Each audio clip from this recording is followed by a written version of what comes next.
Alrighty then, happy Thursday afternoon. We're starting a new unit today. This one will go 3 days like the rest of them. It's a little bit of a follow-up on the last one. Follow-up in the sense of the last time we looked at the geologic record, we saw that during a very large warming event, there happened to be an ice sheet kicking around, and that was the source of a lot of water that we could melt. So that lesson, you wonder, does that apply to the modern world? Well, the modern world didn't have that large ice sheet that just got to Cincinnati. It does have ice sheets, but there's a big difference between the current day ice sheets. The current day ice sheets are in zones where they're not going to be subjected to too much melting. That ice sheet was subjected to a lot of melting because it's closer to the equator. Parts of it were closer to the equator than it was the North Pole. So does that mean that we're safe from concern about ice sheets? Well, it turns out we're not necessarily.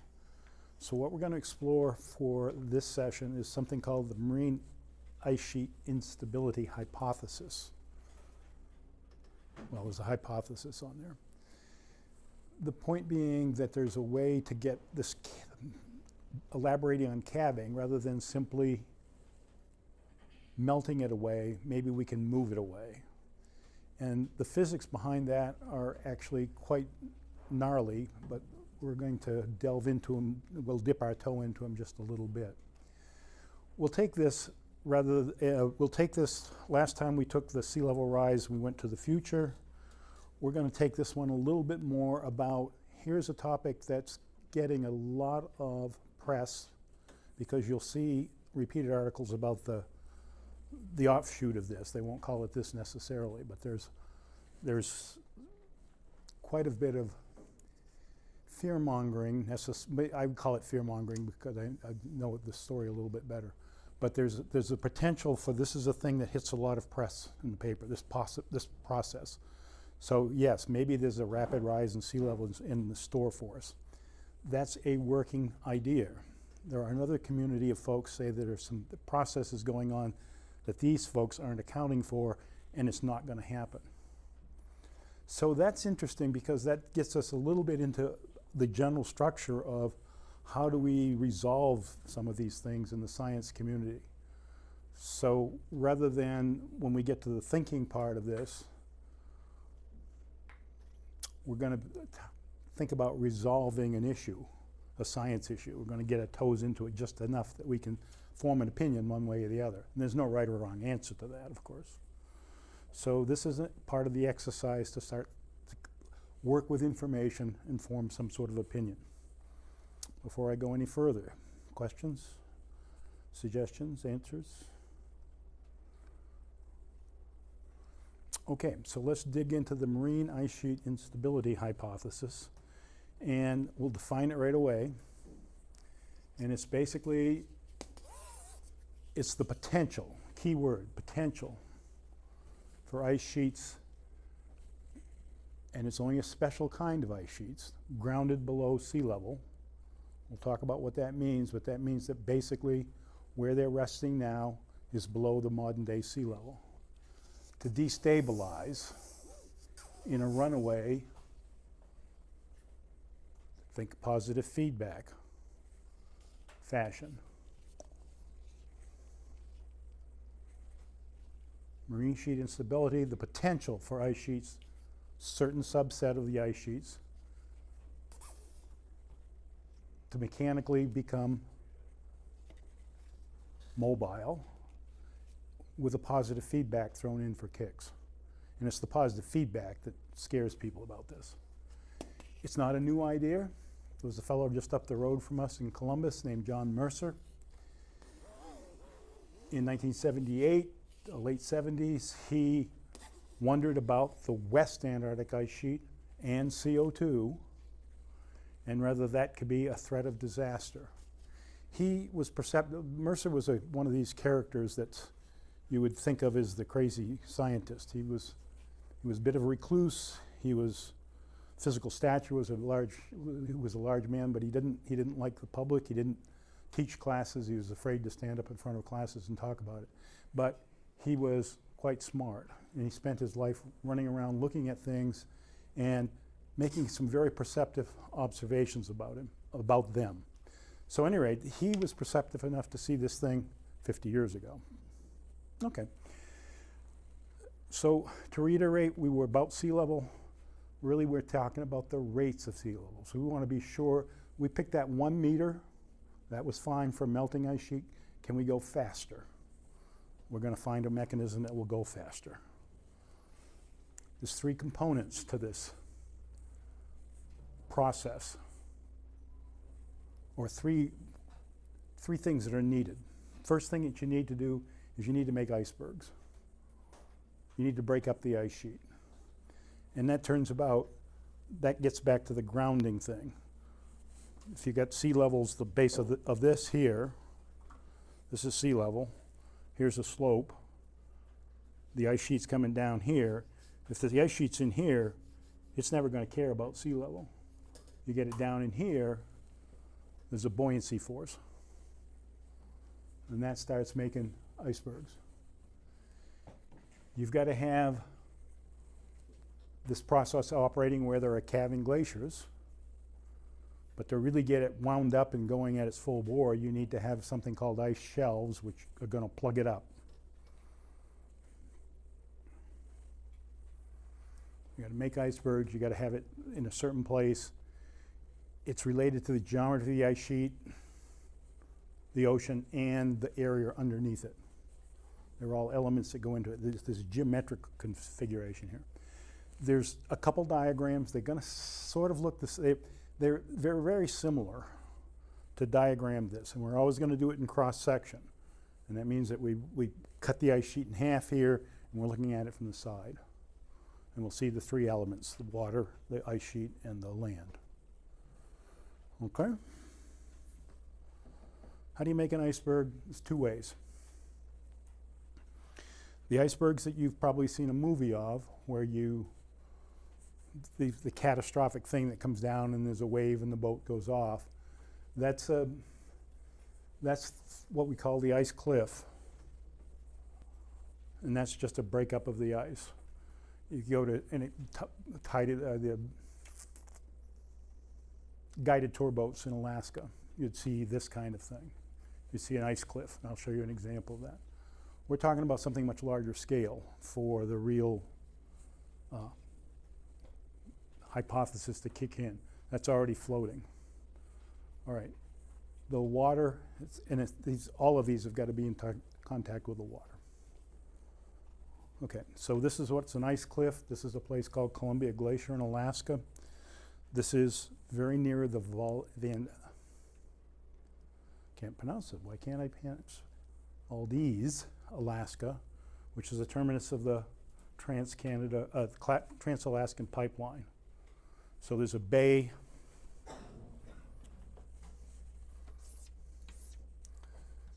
There's a bay in here. The oil terminal's here. The pipeline comes around here. There's a glacier called Columbia Glacier, which basically less than 100 years ago was setting right here. And that made icebergs. So one of the concerns about putting this oil terminal here was that the boats had to potentially go out of here and could run into icebergs. And there could be damage. Could sink the oil tankers would not be, it would not be a benign thing for an oil tanker to run into an iceberg. So this was a study. So Columbia Glacier turns out to be very well studied because of that. At the present time, the glacier is nowhere near that. It's way up there someplace because it has retreated very dramatically. The way it retreats is it breaks off. The glacier is on the bottom, resting on the ground. That means that what you see here, which is far taller than this building, is only a portion of the glacier. It's only about 1/10 of it, or a 1/9 of it. So this thing is actually almost 800 or 900 meters thick. So what happens is you get a vertical face like that, and any insecurities in it have a tendency to break off. okay?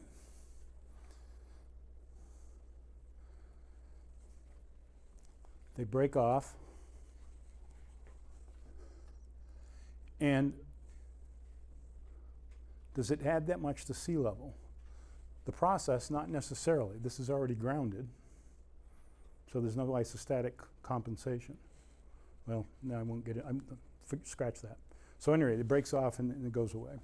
This is a process that all the glaciers that run into the ocean in Alaska have undergone. The second way to do it is a much larger scale, and we're talking about that's 10 kilometers, 20 kilometers, 30 kilometers, 40 kilometers, size of Hamilton County-ish. And what we see here is something called Pine Island Glacier, and this is a satellite view from October the 23rd, 10 years ago.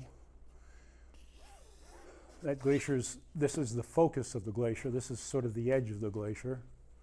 And we can see that it broke a crack in the thing, and all of a sudden there's a thing the size of Hamilton County floating around. These are the big icebergs. This is the thing that it goes out and it turns around and goes around the ocean for a few years, and they track them. They give them names and all that kind of stuff. But you can see how it's going to break, or it's starting to break. And so a month later, now it's got a formal name because it's a formal iceberg. There's a line. The weather in this part of the world is lousy, so they don't have good pictures of it. But you can see that the thing is off and floating, and then you have little small things. And of course, these small things are bigger than campus. These, that would be 3 kilometers across. You'd have to go way on the other side of the meadow. You'd have to go sort of to the interstate. Okay, so that's floating, off it goes. Call them tabular icebergs. They float away. They might take years to completely disintegrate. Where do you get these? The floating stuff is all in Antarctica today.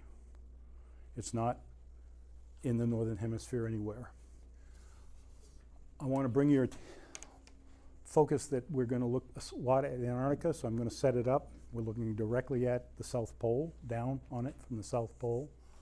We're going to talk about various parts of it. We're going to talk about the main U.S. research bases in this part of it. We're going to talk about some things out in here, but most of our focus is going to be where Mercer made some observations in this part of the globe. If you see that line there, that's a set of mountain chains, and that basically divides that ice sheet into two pieces. We'll call it, the way we like to think of it, this is the West Antarctic and the East Antarctic ice, and that's the South Pole right there. Photographs are not easy to come by. So looking at it a little more detailed, we've zoomed in, there's the mountain chain, East Antarctica, West Antarctica. We're going to be focusing on this part of the world. Might get your geography right because I'm going to ask you to find it, give me the latitude and longitude of this area, basically. The black things you see are mountains exposed. They're only around the edges. What you don't see so far is the fact that there's two sectors of this that are just floating away. We'll get to that. The ice sheets flow like silly putty, just exactly like silly putty. And here's the West Antarctic ice sheet. There's the mountain range. There's what you could think of as a river drainage basin. All of the flow converges into here, and the colors indicate increasing velocities. You notice the log scale, so this is pretty fast stuff compared to this. Over here, it flows this way, goes into what we call an ice stream, and then focuses and goes to the edge of the thing where it breaks up. What we were looking at in the photograph was this little tip right here. And so that's at the end of a place where the flow converges and it goes out. Now these things are sort of big. They're called ice shelves. And we'll talk a little bit about them because they play a role in here. The reason that I raised the question about the fastest velocity is that kind of they pick up steam. As it goes downhill, it picks up steam, and these fastest velocities, and they're also, those are the places where it's floating. Okay? So we can talk about drainage basins and we can pretty maps, and that's all fine and good. Questions so far? Perfectly clear. All right. So I'm going to zoom in on this puppy. And I changed the orientation. I'm trying not to change the orientation. I rotated that 90 degrees. South Pole, the mountain chain. And what we see in that mountain chain is you see little places where it speeds up and it goes through. Mountains act as a natural barrier, but there are valleys in the mountain chain, and that's where that ekes out. And so there's the mountain chain, and this is all floating. And it's between the East and West Antarctic ice sheet, and it's the size of Texas or France. So that's, this is, and it's flatter than a doornail. Okay, so that's an ice shelf. This one's called the Ross Ice Shelf. The Antarctic Research Base is right in this little cubby hole of what's called Ross Island and some areas accessible to the Transantarctic Mountains.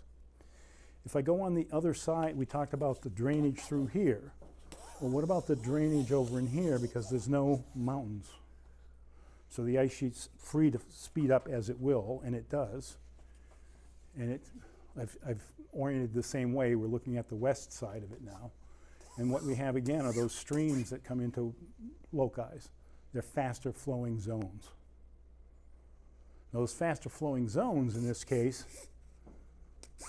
smack into this, and this one's coming, here's the mountain chain, these are coming this way, they kind of jam up, and that becomes important in a little bit. But we're talking about things that move fast.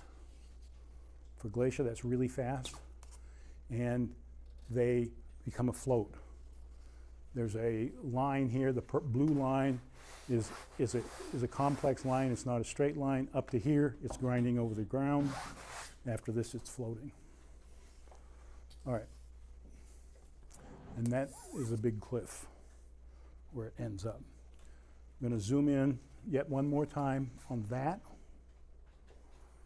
to give you a sense of the scale of the speed of these things. There's the mountains. There's what's called the Bird Glacier. And that's figuratively punching into the ice shelf. You see this rift? It's tearing it apart. This is going a couple meters a day. It's piling up in there. And the story I like to tell is back in the late 70s, we were working there, and we were flying out around on these, in this hole, this crevasse, where this shears into this. And we're flying through the hole because it was big enough you could fly a helicopter through it. It was kind of scary, and everybody in our group is hanging out of the helicopter trying to take pictures, and the pilot comes on the comm and says, if you guys want some real fun, close the doors, because then we can speed up and really go through this canyon. We elected not to. All right, so this is one of the second or third fastest glaciers in the world, and it's going a couple meters a day, which translates to 700 or 800 meters a day. Now, here's one of these cross sections. Blue sky, water, the glacier, and some configuration of the ice, grounded, floating, and the dividing line being the termination. So we just turned on it on the edge and sliced it down. And it says something about check out the movie. I don't know what movie they're talking about. Who's talking about this? Does anybody not see this geometry, this cross section? We're going to see this variations on this theme in about way too many times. So be prepared. Same thing. Slightly different though. What's different about this is the bed. Here, we've got kind of a simple bed.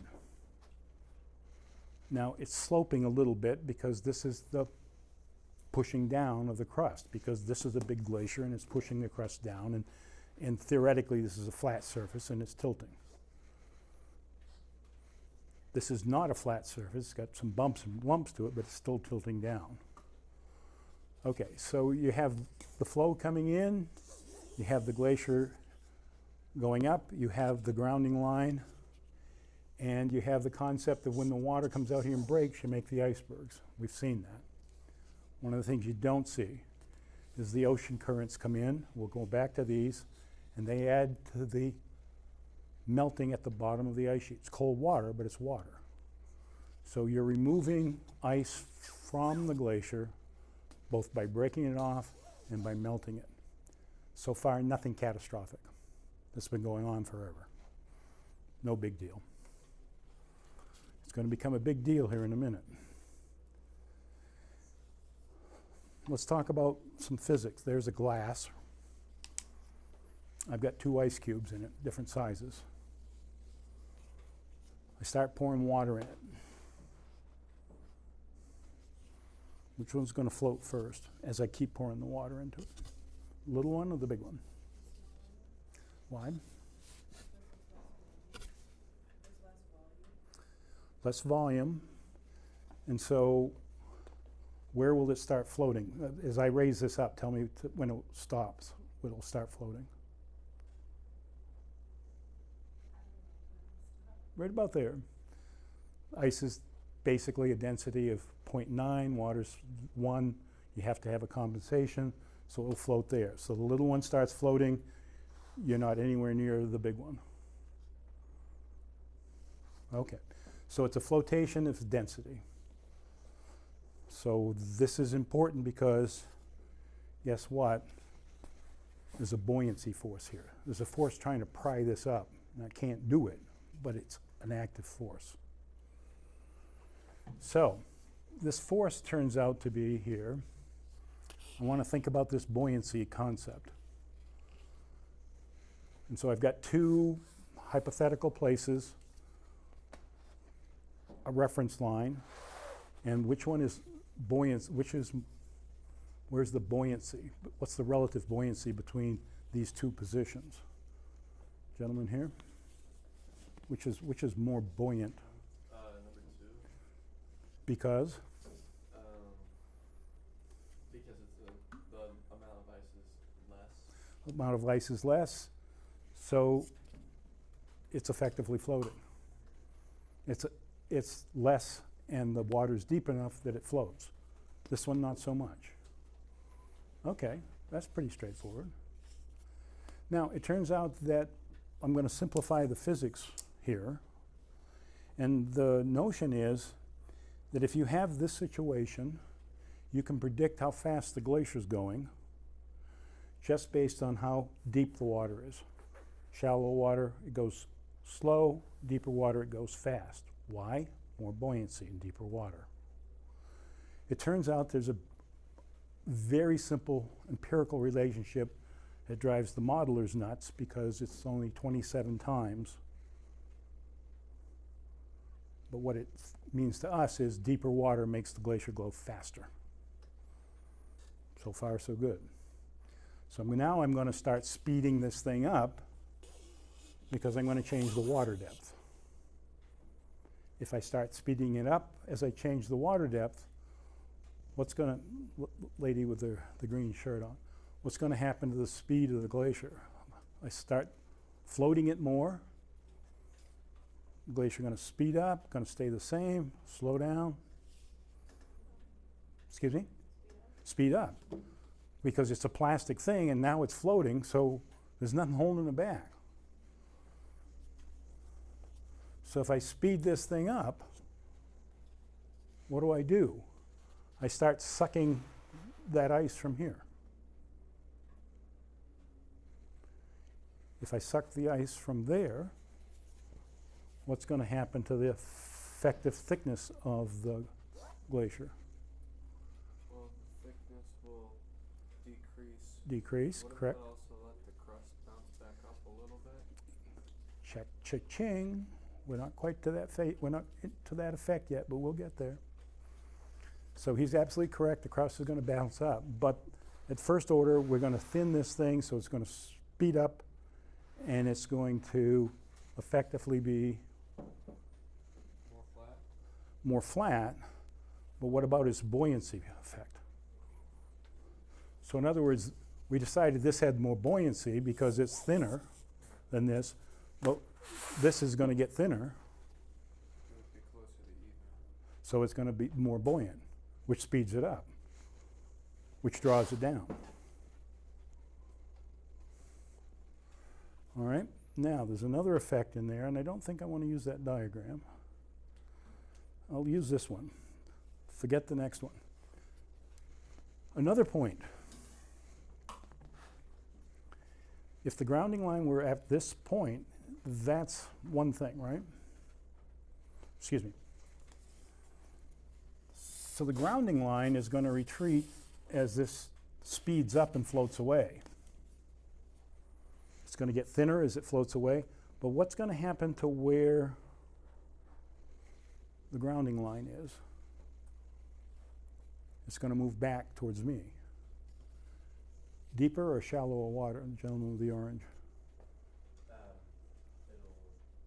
It'll move backwards, so it'll allow more water in. It'll allow more water in, so you're going to get more melting. Now, on the buoyancy, what's going to effectively happen is you go from shallow to deeper water, more buoyant. So this 1 to 27 kicks in. So that thins it more. So that means the grounding line goes back more. Positive or negative feedback? Positive feedback.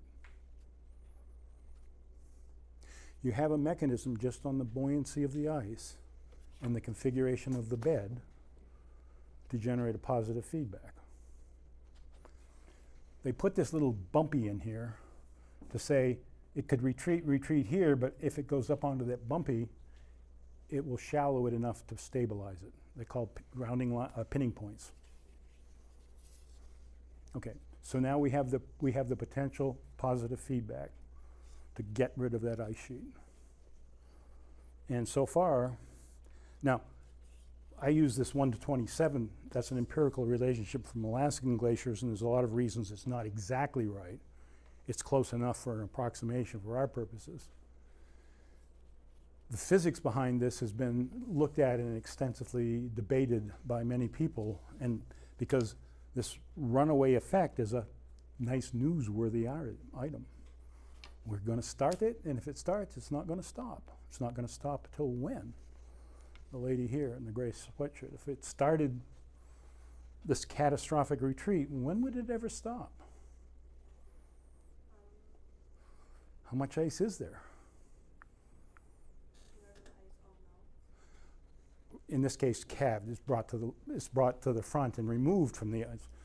Once it's out here, it's not part of the glacier anymore. Once it's out here, it's adding to sea level. And exactly what you said. The glacier goes back here someplace. We could theoretically gut the glacier completely out. It'll stop then because there's no glacier left. Okay, that's the threat. We're going to avoid that one and that one. Now, there's a couple things that act against that. He mentioned one already, we'll get back to it. But there's a concept of called buttressing. And we looked at those. We looked at the things coming in. This is one of those glaciers. There's something coming in, there's a side effect. That side effect jams it. And the jamming will keep it under control. As long as it's in balance, that's what usually happens. This will move forward, it'll break off a piece, but it stays in balance, and we don't change the grounding line, and who cares? The iceberg that you saw earlier, that's the size of Hamilton County, part of the natural process. It's by no means the largest iceberg. And that's the grounding line, and what do we want to do? No, we don't want to pull the plug already. We're going to go to deliverables already? Yes. Is that right? Did I skip something?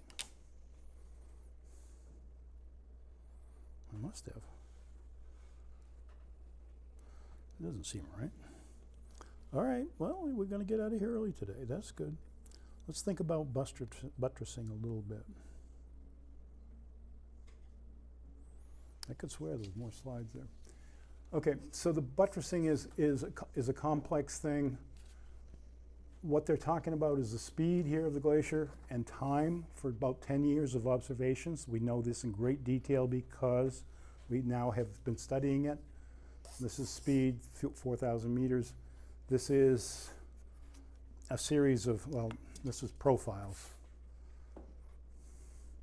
And you see that the speed, as you come from here to here, speeds up, and there's a catastrophic pickup of the speed, and then it slows back down, because out here it's not going very fast. So this is the speed up that's represented by those colors there. And as long as that's in balance, because there's enough things behind it, off we go. All right, so I'm totally confused about where the missing slides went. So let's have a little bit more of discussion about things, and then we can get out of here for the day.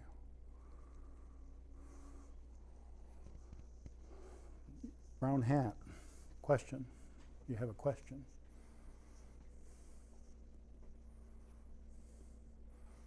No question? How would you explain it in your own words? What's an important component? There's a couple different components here, right? Parts of it. It's got to be certain, there's got to be 2 or 3 things that all fall into place, right? Can we identify one of them? Excuse me? The buoyancy, that's a physical process. That's going to go on everywhere.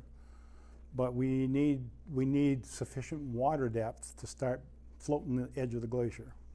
So there's a condition. Can you name another condition besides the buoyancy? It's a certain geometry that makes this work, right? Okay? Like how much of the ice sheet is floating? How much of the ice is floating? That's partly the buoyancy thing. That gets back to this diagram. So this is floating, added to sea level already, right? This has gone from on here out to here. Once it goes across that line, it's added to sea level.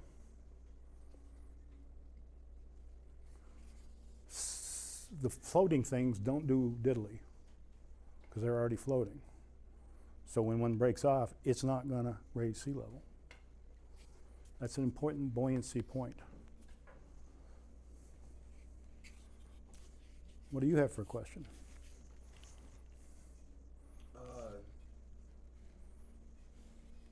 Like, will the grounding line, like, how much of effect does the grounding line have on everything? The grounding line is actually sort of the point where it's detached. So there's not necessarily a lot of physics in the grounding line other than the physics change from floating to on top of it. And the grounding line is not a simple line. The grounding line for these glaciers coming out into here, and this is all the floating part, the grounding line is a really screwy thing. I mean, that's 100 kilometers. So, I mean, there's a jaggedness in there of a couple 100 kilometers. I mean, that's further than it is to Cleveland. So, you know, if we put all, this is Texas size, and so we've got indents the size of here to Cleveland. They can do a fairly sensitive measurement. One of the ways they figure out where this is, you put a level on the ice sheet. And where it goes up and down because of the tide every day versus where it doesn't go, that's the grounding line. This is impacted by the tide, that's not. Guy did that with a garden hose basically in a pile of water. They do it more complicated than that. All right, gentlemen way in the back, what is your question so far? Nobody has a question. All right, so I have one for you. We've named the grounding line and the buoyancy of force. What other things are needed to get a sort of this unique situation? This is a positive feedback, right? Remind us what a positive feedback means, implies. That he's like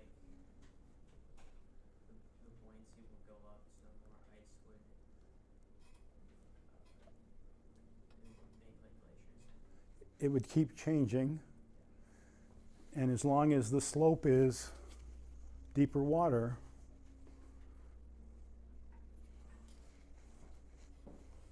it's going to keep accelerating. So this thing is a runaway effect, right? Could be, potentially. That's the debate right now. Has the runaway started? We don't have long enough time measurements to look at it. We know where the grounding line is, but nobody knows whether it's actually started or not. All right. Let's talk about the questions then. Go to Google Earth or whatever, figure out where Pine Island Bay and Thwaites Glacier are. Those are the ones that are, Thwaites is now called the Doomsday Glacier. If you look up Doomsday Glacier, you'll get a Scientific American article that explains it quite well. Well, it explains the fairly major research endeavor that went on to Thwaites Glacier. So let's get latitude and longitude. Does everybody know what I mean by latitude and longitude? Right? What are you guessing the latitude and longitude are here?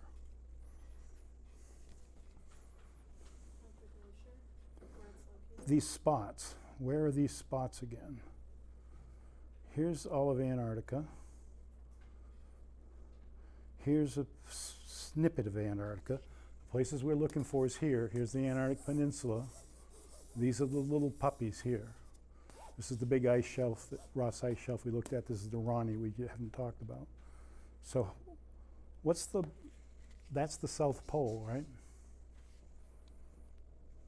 What's the latitude and longitude of the South Pole?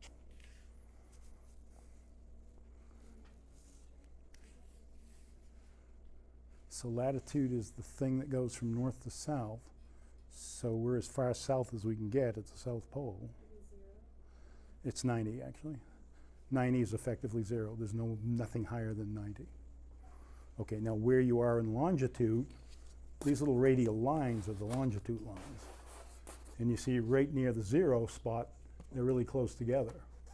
So there's a radial there, that's going to be the longitude. I don't know off the top of my head what those numbers are. Do we see it any better than that? Yes.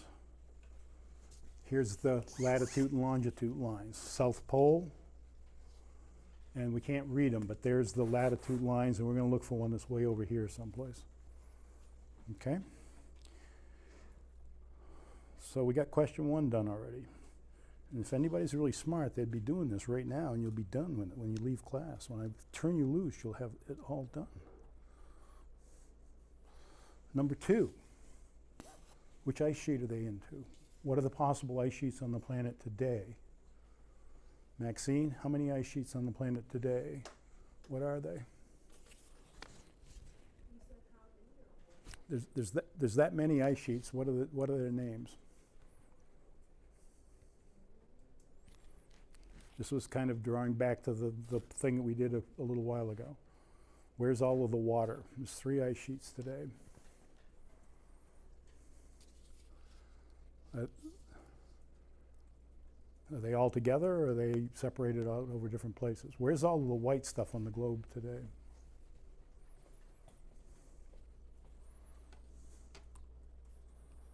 Oh, this is nuts.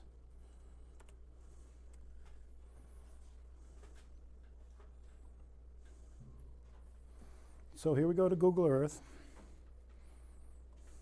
Oh, it's going to be funky on me today. Isn't that lovely?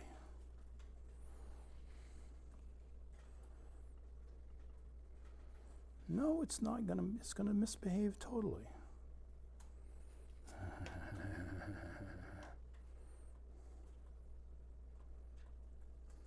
There's Google Earth, right? What am I looking for? White? A lot of white right there, right? Where is this? Greenland. Okay, that's one of the ice sheets. There's 2 little ones and a big one. Is this a big one or a little one? The little rinky-dink one. Where are the other 2? At the South Pole. Okay, and you know what? It's going to show me that there's a bunch of clouds over the South Pole. Ooh, there's Antarctica. Right? Can you help lady in the white sweater. 2 ice sheets here? It's in the west. Excuse me? The west. West and east, right? Complicated name. Which one's which? Where's the dividing line here on this image? There's the South Pole. Yeah. Yep. Well, tell me to move the cursor. This is one of them, right? And there's the mountain range that separates the two. The one like on the bottom is the Bottom of the earth. They're all on the bottom of the earth. Yeah. you know, on the screen. This is the big one, right? East or west? East. East. Little one, west. Anybody, the rough equivalents of these, if you go back to that reading we did for the number of gigatons that you need, you can get about 7 meters out of Greenland. Take all of Greenland, throw it in the ocean. You'll get 7 meter sea rise. Take all of West Antarctica, throw it in the ocean. You'll get 5 or 6. Throw all of East Antarctica in, you'll get 56. Get rid of Florida.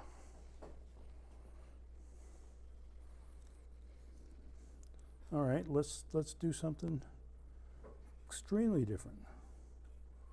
Oh, look at that, we're totally messing this whole thing up. Okay, so which ice sheet are the Pine Island Bay Thwaites Glacier located in? Well, there you go. How much is the possible sea level rise held in that ice sheet? I just gave you a number. It's roughly about right. We didn't talk about the Larsen B ice shelf, did we? Where did that slide go? I thought I had the Larsen B in here. This is crazy, man. No, I don't have any Larsen B in there. Okay, look up the Larsen. Change this, please, to look up the Larsen B ice shelf.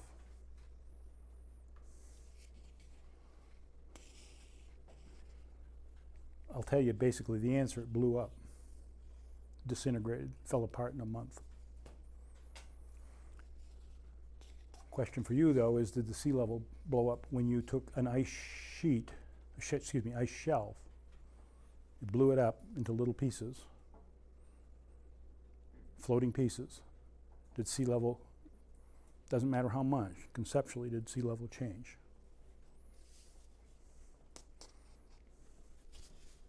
What do you think? A lot of sea level change, not so much sea level change? Ice shelf. What's the characteristic of an ice shelf?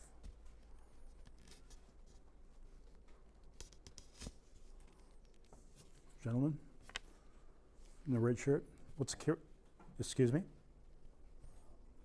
It's ice shelf, and then what's already floating. Ice shelf is floating by definition. How much is it adding to sea level? Not much. It's already isostatically compensated. It's already floating. So if I blow up one that's already floating, is it going to add to sea level? Not enough so you'd notice it. Look at this, we're breezing through these. Oh, that one. Yes, ma'am. It didn't cause that like much noticeable sea rise level. Is that like an actual answer, or do you want us to find like the exact number? No, I want you to, the concept that since it's already floating, it's not going to matter. Okay. That's the trick part of the question.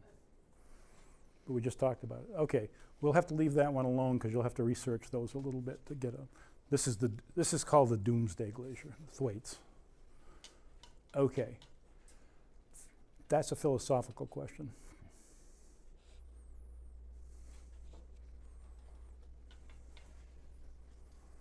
We're going to get to the rates of possible sea level rise shortly, but not right now. All right, shall we adjourn it and reconvene on Tuesday? Let's do it. I'll see if I can find my missing slides.